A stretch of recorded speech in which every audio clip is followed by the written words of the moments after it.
اسی سرکار دی بارگاہ موجودہ ساڑیاں اکھاں دے سامنے ایک نابینا آدمی آیا سرکار دی بارگاہ حاضر ہو کے عرض کرتا ہے یا رسول اللہ صلی اللہ علیہ وسلم میرے واسطے دعا کرو اللہ میں نو بینائی دے وے آپ نے فرمایا اگر صبر کرے اللہ تینو اجر دے گا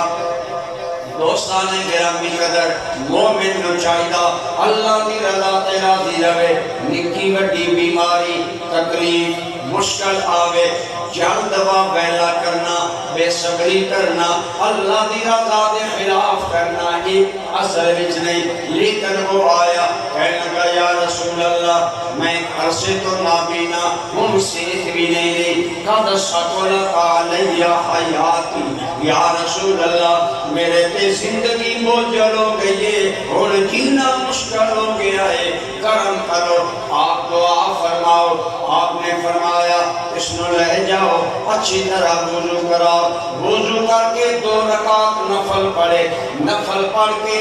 اللہ دی بارگاہ میرا وسیلہ دے کے دعا مانگے اور اس دعا دے لفظ سرکار نے خود سکھائے تھے فرمایا اللہ کی بارگاہ چل کھڑے اللہم انی اسألوکا وَأَتَوَجَّهُ إِلَيْكَ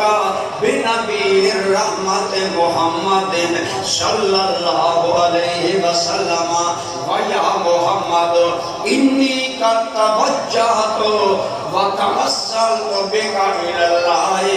أَن تَقْضِيَ حَاجَتِي فرمایا اے دعا مانگے اللہ کرم کرے گا اتنی حدیث مسلم و ترمذی اندر آئی شرح مسلم اور طبرانی اندر آگے حدیث جا رہی ہے حضرت عثمان ابن حنیف کہندے نے سارے سامنے آدمی گیا اس نے وضو کی تھا 2 رکعت نفل پڑھ کے دعا مانگی اور دعا کا معنی ہے اے اللہ میں تیری بارگاہ کے اندر متوجہ ہو رہا ہوں اور تیری بارگاہ جناب محمد رحمت والے نبی کا وسیلہ دے کے عرض کرتا اور یا محمد اور اے میرے آقا و مولا میں آپ کا وسیلہ دے کے رب کو عرض کرتا اللہ میری حاجت پوری کرے عثمان ابن حنیف کہندے نے اسی دیکھ رہے ہیں اجے دعا والے اٹھے ہوئے ہاتھ واپس نہیں آئے کہ رب نے بینائی عطا کر دیتی